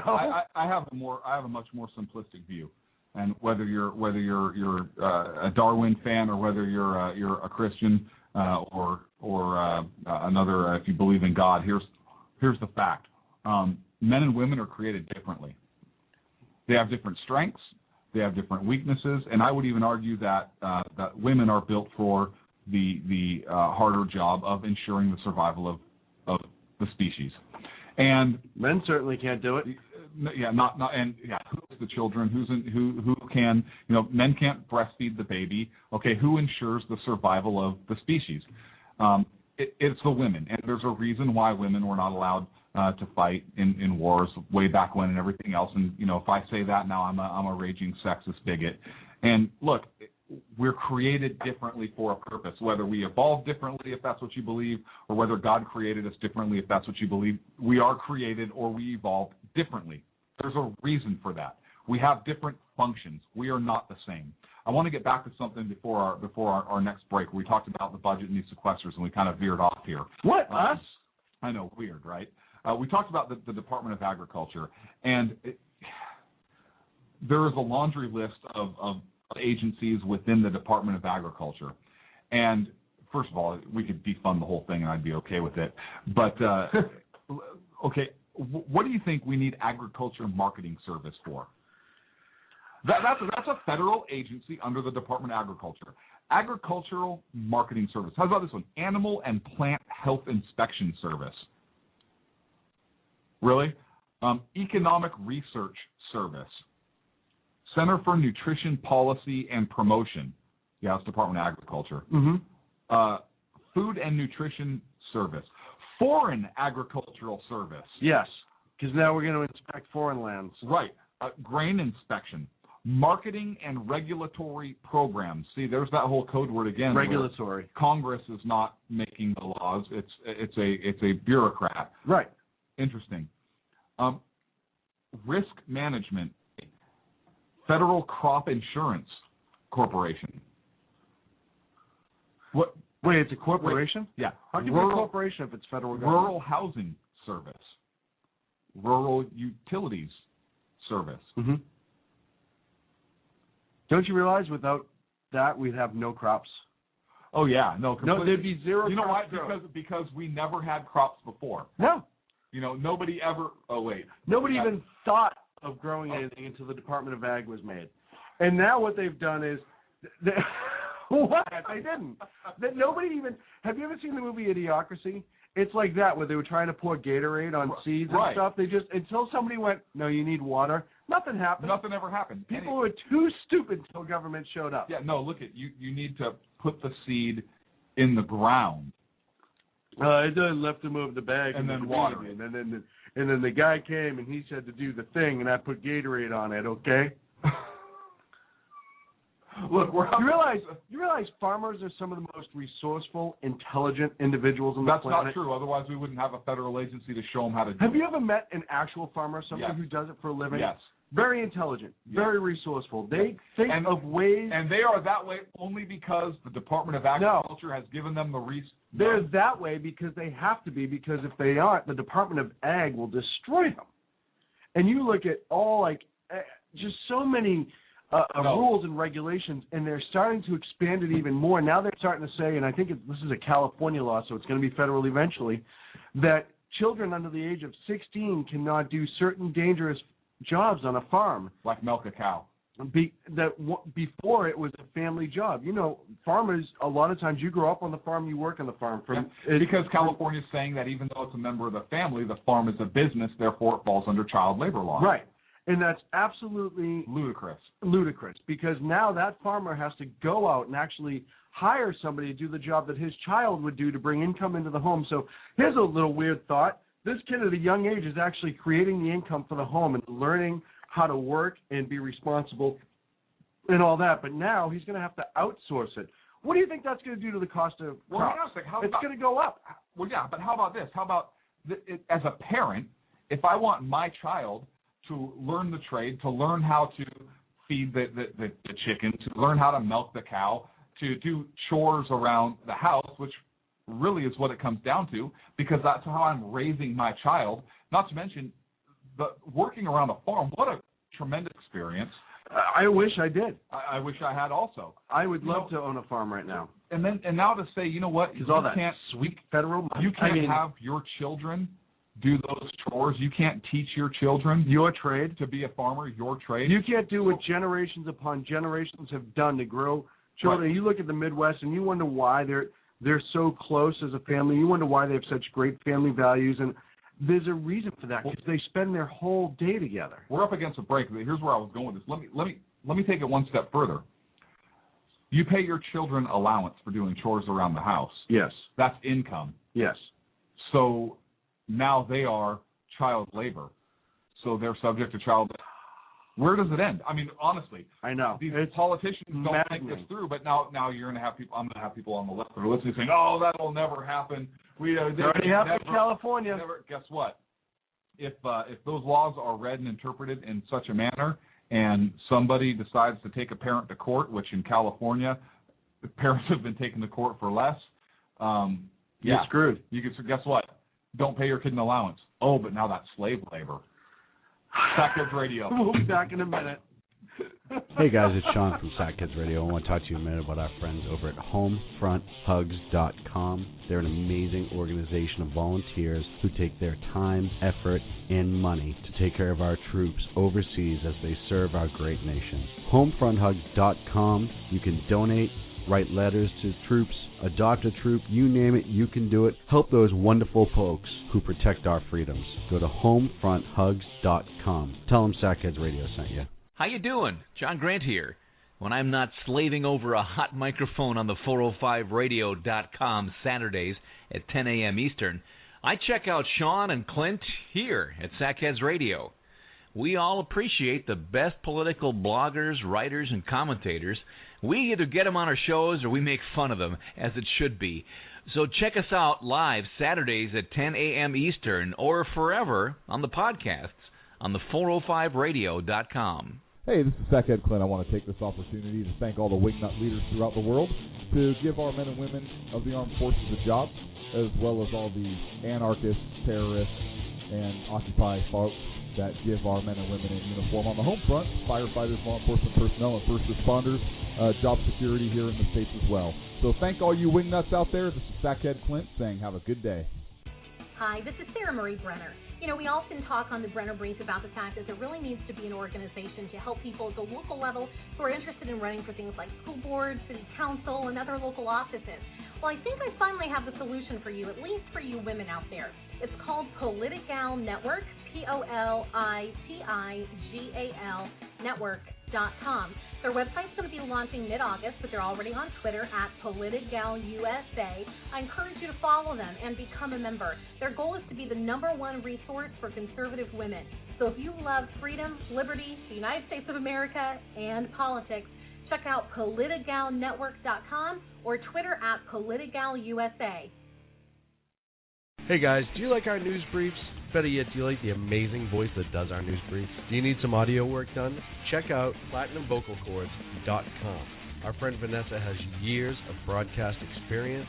She's an absolute professional. She'll work with you, get the sound exactly how you'd want it. So go to PlatinumVocalCords.com. Tell them Sackheads Radio sent you. Hey guys, it's Sean from Sackheads Radio. I know I've said it before.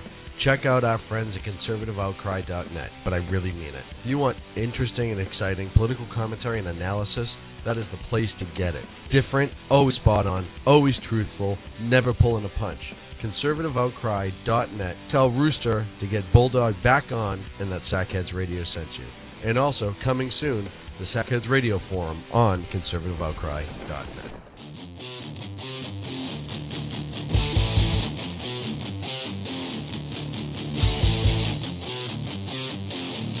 This is Sal from New York. Please listen to Sackheads Radio.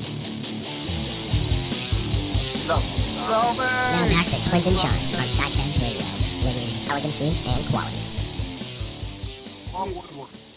Bob Woodward, Got we love hammered. Sal. Got hammered. You know, to say you're going to regret writing this article when you have a... Were we just talking about White House bullies? Weird. Interesting. Huh. But when you have the White House, you have a reporter who Bob Woodward was involved in Nixon. Well, the Watergate scandal. Yeah. It was a big deal.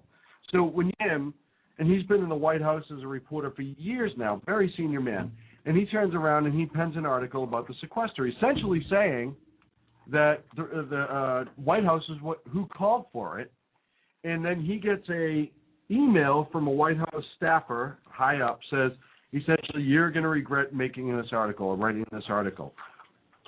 And everyone says, well, it's not an outright threat, blah, blah, blah, blah, blah. The terms you're going to regret implies a killing. Well, what kind of threat? Pull his credentials, make him not work there anymore. It doesn't matter. The simple fact is you have a member of the White press. House. You have a member of the White House bullying a member of the Free Press. Right. And we also had, I think it was Lanny Davis, a former Clinton staffer, who said that he received that type of treatment from the White House about something that he had said too. And he's an Obama supporter. And essentially he penned an article, I think it was in the New York Times, and I could be wrong, but the editor was, the White House got wind of what he was going to write, and the editor turned around and said, hey, well, the White House contacted the editor and said, hey, you know what, if you go with that, we may lose your White House credentials. How is that even acceptable? Why is this not a big deal? And it's only a matter of time before the White House gets to Woodward and say, hey, back off, and we'll back off type thing and make it go away because this will hurt us really bad and we won't give you any more interviews. Oh, wait, that would be another threat. This has happened before in other countries. What? What? Nothing. I don't. Oh, well, I mean, we're talking about the Soviet Union, right? Right. I'm sure Putin. Do you remember really allow... Do you remember the movie Airplane? Yes. Do you remember how through the movie they keep going to news briefs, and one of them was Pat Sajak, believe it or not, was the American news guy, and they'd get to the Russian newsreader and there'd be a gun to his head, and he would just be very blatant, the plane going to crash. That's kind of where we're going with this. Right. I just don't understand how that is. Can you imagine if the Bush administration did that to somebody? Oh my goodness. They'd be all Chris Matthews would explode. And rightfully so. But it would be made such a big deal in the mainstream media that you couldn't turn anything on without it exploding. You know, and now here's a guy that's been a lefty his whole life, and he's been in his court, and he was an Obama supporter, and he penned the truth. Pretty reasonable as a leftist, so he's pretty. He's pretty reasonable, but that's his leaning. He's always been that way, and you know, and then I'm hearing through the grapevine that there are certain reporters that have information on Woodward, and some of the Watergate thing may not have been 100% truthful, and they're just waiting for him to die. And I heard that today on some talk show.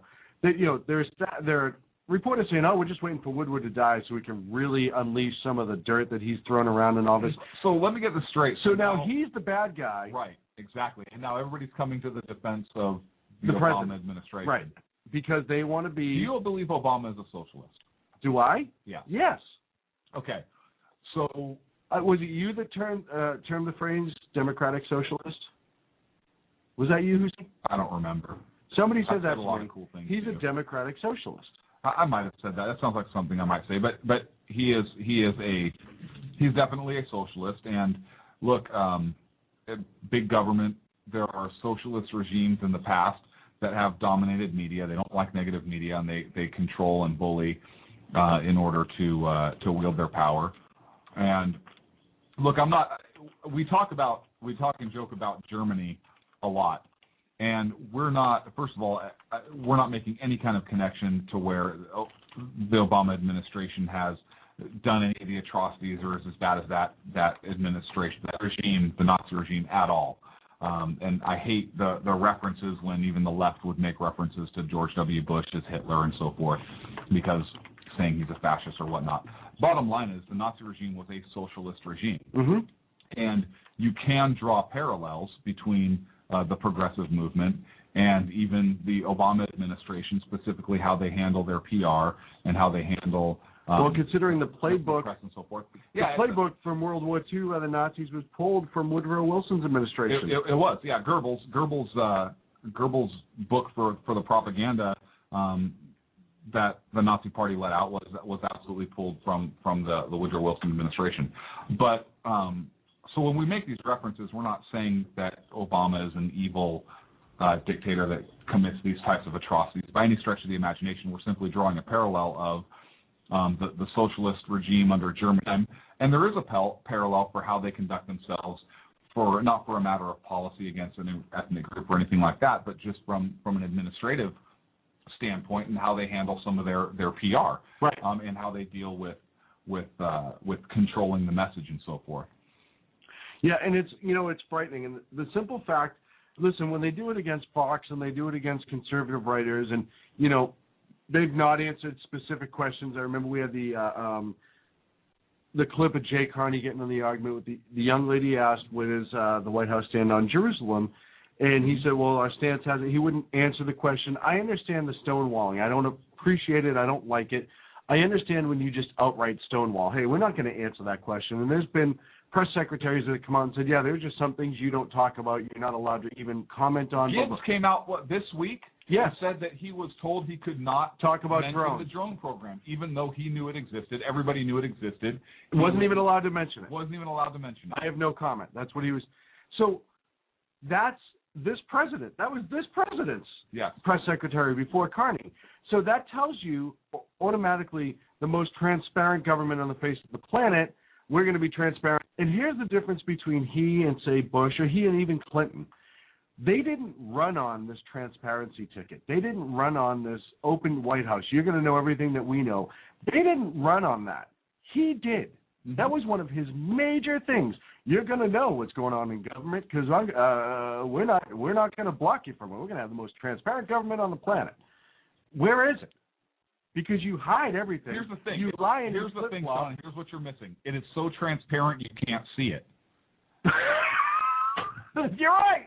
Right? You got me. It's so transparent you see right through it like it's not even there. Kind of like a window that's so clean you walk into it. So now I'm a bird flying into a window. I got it. So what's the problem? The problem is that was a great analogy. The problem is the people in this country don't demand more. You know what I mean? The people in this country do not demand any more. And you have to. If you're going to run on a transparent government, then you have to provide it. Because I'll tell you right now, well, the American the other way around, he doesn't have to do anything right now. He doesn't face another election. Well, that we know of. And the American people did not hold him accountable last time. Right. So he doesn't have to be. Look, I can understand the government having certain secrets. I understand the need for secrecy, especially when you're talking about national defense. I get it.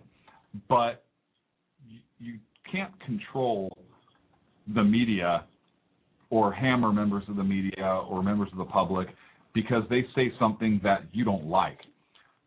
Guardians of the Republic. Yes, you work for us, Mr. President.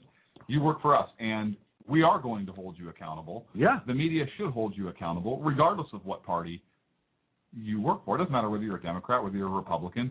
You should be held accountable. And you're going to, I get so angry. No, look, I want to hear about your, I know we only have a few minutes left. I want to hear about your interviews this week. So I had the pleasure of going to the Day of Resistance rally on the 23rd of February, 223. I went to the state of California state capitol, Sacramento. At the Was that on our expense account? It absolutely was for travel. Spoke at I didn't speak, but the event was held at the Veterans Memorial, which is a beautiful memorial. If you haven't seen it, it's absolutely stunning. They did a great job with it. Oh, okay, I thought it was at the Capitol building itself. It was not? No, it was on the Capitol grounds, but not at the Capitol building itself. Okay. Funny story, before we get into the California one. The Salem, Oregon was canceled a couple days before because they had a power wash, so they couldn't provide the permit for them to have their rally. weird. Interesting. So I found that out through our friend Tammy J, and I at some point I may call the state of Oregon rather, and request all of their power washing schedules for that area and see if there's any inconsistencies. If it's every Saturday at that date and time, right, wrong, or indifferent, okay. How about how far out was it scheduled? Right. Because that would be Can they more make reasonable. adjustments? Yeah. Because I know power washing at certain state capitals, they may only do it once a year, once every I don't know. years. So maybe how far out was it scheduled? I don't know. But it was a good event. I'll tell you, they had 700 people there. Families, not one incident, not one problem. That we had a couple, there was a couple occupiers that tried to make it in the crowd, and people just ignored them, which is the funniest thing. They walked around with their silly masks, and their signs of the kind of not even a counter protest. I wouldn't validate it that much, but they couldn't even. People wouldn't even look at them, and they just eventually left. Cool. The speakers were outstanding. There was they had a Lieutenant Colonel Charlie Schaub, I think his name is, who from the Marine Corps, he was amazing to listen to. He told some unbelievable stories. The whole focus on the Second Amendment and how important it is for the protection of the people against tyranny. He highlighted how many people that people that perished defending that right and freedom. He was outstanding to listen to. And then I talked to a couple individuals on the side. I talked to the executive director of Women's Warrior Pack. She also is the organizer, Tiffany Rubner. I'm going to play hers. But here's a gentleman by the name of Jonathan Zakari. And I hacked his name, and I apologize. Tell a story. I'm going to play the clip real quick. Unbelievable guy. I think he's going to actually be a good up-and-coming politician. He wants to do it for the right reasons, not just because it's a position of power, and here's his interview. So right now I'm speaking with Jonathan Zakari. Did I pronounce that correct? And you're here at the Day of Resistance rally. You were just one of the keynote speakers. And tell me, what brought you to the rally today and what message you wanted to get out? What brought me to the rally was an invitation. And I was very happy to be a part of this. It's an honor and a privilege to speak to a crowd like this. An outstanding crowd today. It is an outstanding crowd. And it's a crowd that loves liberty and loves the United States and loves a fellow man. And to take time to make a point to reiterate our freedoms and to reestablish them, and then to try and inform. My message was, let's make sure that we're patiently and caringly informing our neighbors and informing the people in our communities that this is an assault on all our freedoms, not just on conservative freedoms or Republican Americans freedoms. as a whole. Absolutely, and we need to stop. I really don't like the tendency or the trend that works very well for politicians and for war strategy. You divide and you conquer. We've had enough divide and conquer going on. We have to stand on principles again. And if we can find mutual principles with anyone across the political spectrum, we need to stand together. And when it comes to constitutional rights, they need to be affirmed by all sides of the politics, or we are going to systematically we're going to bring a rudimentary change to our system that will not allow liberties or dissension or people actually living in liberty. Well, once it goes away, it never comes back either, and that's something we fail to see in this country on a regular basis. It can come back, and I'm not suggesting this, I'm not imploring it, but one of the reasons I'm making an effort now is history has shown that when it comes back, there's bloodshed every time, and I'm not making that as a threat. I want to make sure your listeners are listening. I'm not inciting, but if we don't stand now and it continues to roll, and I'm not talking about the bloodshed of maybe, if you will, people who are on the Second Amendment side attacking the government. I'm talking, usually what happens is whoever's left holding the guns will kill those who don't have the guns. And we've seen that recently in the world as recently as the last 2 or 3 years over in Egypt and other countries, in Syria as we speak. It's happening today in India. Yeah. There are women who are trying to get the courts to convict rapists. 680 rapes, I think, reported last year. One conviction, and I think the guy is spending 3 months in prison or something. Deferred sentence. I don't even know. So the women are taking the streets, and they're also taking up arms because they said, if you won't protect us, we're going to protect ourselves. What does that say about the human condition? And the other problem that we have to wrestle with is that there is evil in the world. Period. And it doesn't come from one political side or another. There is evil in the hearts of people who are on the right. There's evil on the hearts of people on the left. There's evil in the hearts of people who are in the middle on the political spectrum. the idea of our constitutional rights is for us as a free people to be able to live in a society where there are rights and liberties for everyone involved. But it does not. And he gave a great interview, and I'll post the whole interview on our website for people who want to listen to it. We'll attach it under the show this week. You can listen to the interview in the entirety. He tells this great story about, and I asked him, why is liberty so important to him, and his great story about his parents who came here from Greece, and he's first generation in this country. It was just amazing to listen to. So you'll be able to pick up that whole thing on thesaki.com. And then I had the great chance to speak with Tiffany Rugner. She's Women's Warrior Pack executive director, and she organized all these Day of Resistance rally across the country. So here's my interview with Tiffany. Here with Tiffany Rugner, the Executive Director of Women Warrior Pack. You were also the national organizer for the Day of Resistance, essentially? Yes, that's correct. I was actually brought in to organize the 140 rallies that we had today, and Sacramento was actually expected to be one of the smaller ones, and I still believe it is. We've had huge showing all across the nation, yet we had over 700 people here, and I know that because we actually have all their names on a piece of paper. That's outstanding. It was a huge crowd. It was a great crowd. You had some unbelievable speakers. Diane Nagy saying she was outstanding. What's the next step for the Day of Resistance? Are we going to plan an event for next year? Where do you go for here? Oh my gosh, next year, no. By next year, we'll have our Second Amendment already taken away. So the Day of Resistance is not just a day. This is an entire movement. It is a resistance movement. We are going to resist the infringement of government upon our Bill of Rights. Right now, they have decided to target the Second Amendment, and we will stop them, and we will bring people out of their homes to stop them, and we're just not going to let the Second Amendment go away without our pushing as hard as we can. Well, and that's, I think that's one of the things. Everyone thinks it's all about guns when they talk about, them going after the Second Amendment. Everyone's saying, no, it's the gun grabbers. No, it's the Constitution that we're trying to hold on to, and once you allow certain aspects of it to be removed, especially in the Bill of Rights, that opens up everything else. Now, tell us about Women's Warrior Pack a little bit.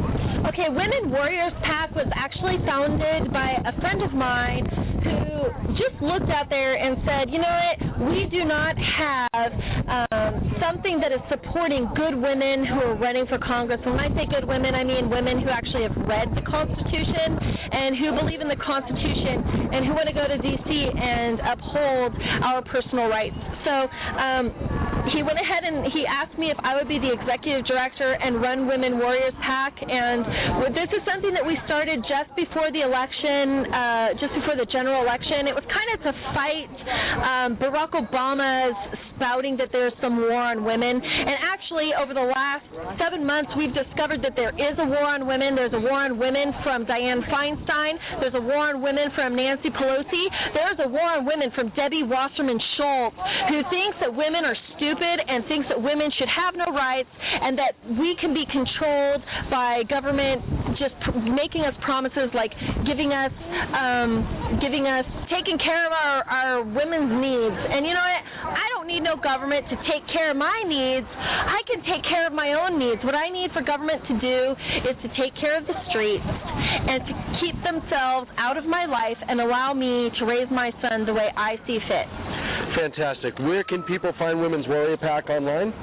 It's womenwarriorspack.com. If you go to the website, you can go ahead and sign up to be one of our players and one of our volunteers. We're looking for lots of people. We are a very new organization, and it's funny, but wasn't the Daily Caller, who's really awful. The Daily Cross has actually talked about us as a very small organization. What they don't have in money, they make up for enthusiasm. And I guess we were actually one of the sponsors of Gun Appreciation Day, and we can see that there's a big movement sweeping across the nation to not only protect our guns but protect all of our rights, because it is nobody's going to protect our rights for us. It has to be done by the individual, and the individual has to decide, are they going to sit down or are they going to stand stand up and accept the responsibility to fight for the rights that our veterans have died for. Well, I appreciate it. Like I said, it was an outstanding event today. It couldn't have been put together any better. You were running around. I appreciate you taking your time. I know you're ready to collapse. And but Day of Resistance, where can people find out more information about it as we go forth? Day of Resistance? It was all the motorcycles that showed up to support today's event that was outstanding. I think we had at least 35 motorcycles, and we had, just coming from Vacaville alone, they had probably 15 cars and motorcycles just caravanning here. We've got people all over the country doing this. If you want to find more out about Day of Resistance, go to www.dayofresistance.com. This is not a one-day event. This is a 2-year push to resist government infringement on our rights. Tiffany, we're going to thank you so much for your time. So it was a good event. Like I said, we had a lot of fun. Tiffany I felt bad. I kept cornering her for an interview, and she was running around. It was like watching a marathon runner, just in circles, trying to keep the event. You have no idea how much it goes into running an event like that. So it was a great event. I had fun kind of doing my man on the street thing. It was a first for me, so that was educational, entertaining. I'm sure I'll get a ton of criticism. That's fine. I deserve every piece of it. I thought it was well played. Thank you. You're welcome. It was, you know what, I really want to start going to more events like that if we have it in the Sackheads budget, because that was a lot of fun. I talked to so many great people, and they're not just, there are people there that never even owned a gun. And I thought that was the coolest thing. They're like, hey, I'm not here necessarily because I want a gun. I'm here because I have the right to have a gun, and I never want that to go away. Well, just to tease. Okay. I'm working on something. Okay. That could be pretty good for the show. Okay. But more importantly, it's something we're going to try and do for an organization that I believe in, that's out there doing really good work and getting some education out to the American people. So I'm going to leave it at that for now. Okay. What? Nothing. I love the way you tease it like that. That's nice of you. I want to leave the people with something. Okay. We talked about the sequestration and whose fault it was, and one quick note on that. By the way, awesome job going to that and doing those interviews. Thank you. So I apologize. I didn't get to that. I couldn't be there, but you did an outstanding job, my friend. Thank you. I appreciate it. Like I said, it was fun. I dug it. I really did. We talked about it ahead of time, whether or not we would or we wouldn't. Yep. I said we have to cover it. We have to go there. We have to see the people. We have to be part of the movements we talk about. Yeah. And I enjoyed it. It was a great event. No, great job. I'm glad you went there. But I want to leave our people with something as we go. Yeah, absolutely. At some point.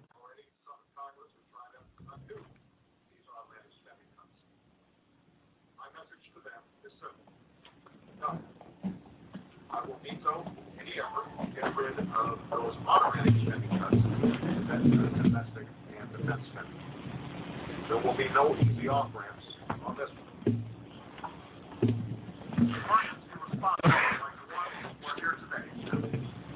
So that was, I don't know if the sound came through so well. That was a clip of Obama originally saying he would veto the automatic spending cuts. So this is what happens when our sound guy is gone for 3/4 of the show. Hey, on top of that, did you really just slam a pen down onto the computer? Yes. Okay, good. It's full. But it is out there. It's on YouTube. You can, if you YouTube it, it's right there. And he's breaking. What are you doing? Sit down. I'm out of here. I'm gonna go find Socko. Thank you for everyone for listening. I don't know what happened the last 5 minutes of the show. It all went to hell. Check us out next Friday night here on Sackheads Radio. Go to sackheadsradio.com. We're going to play all the clips, all the interviews from the Day of Resistance. You can check us out on Facebook.com/SackheadsRadio. And we are on Twitter. Thank you. Put your pants on. Where is he? Thank you so much for listening. We'll see you next week. Oh, my God, it never ends. We will not be held responsible for...